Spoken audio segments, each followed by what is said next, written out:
இனிய வணக்கங்கள். எல்லாரும் எப்படி இருக்கிறீங்க? வருடா வருடம் ஆலயங்களில் நடைபெறுகின்ற மகோற்சவங்கள் இப்போ எல்லா இடங்களிலும் நடைபெற்று கொண்டிருக்கிறது. வெயில் காலங்களில் எல்லா ஆலயத்துல மகோற்சவம் நடைபெறும். அதே போல் வேல்ஸில் பொட்டல்பர்ட் என்ற இடத்துல உறைந்திருக்கிற ஸ்ரீ கல்பக விநாயகர் ஆலயத்துடைய தீர்த்தோற்சவம் வருடா வருடம் பொட்டல்பர்ட்டில் இருக்கிற கடற்கரையில் நடக்கிறது. அதை மாதிரி இந்த மழையும் அதே போல் தீர்த்தோற்சவம் கடற்கரையில் இடம்பெற்றது.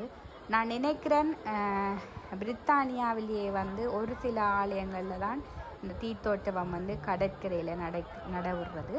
ஒரு மிக பிரசித்தமான ஒரு தீர்த்தோற்சவம். அந்த வகையில் எங்களுடைய கல்பக விநாயகருடைய தீர்த்தோற்சவம் இந்த முறை கடற்கரையில் இடம்பெற்றது.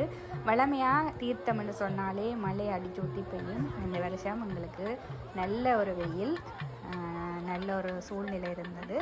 அழகாக நடந்த தீர்த்தோற்சவத்தின் அந்த தொகுப்பை தான் நீங்கள் இப்போ சுருக்கமாக பார்க்க போகிறீங்க.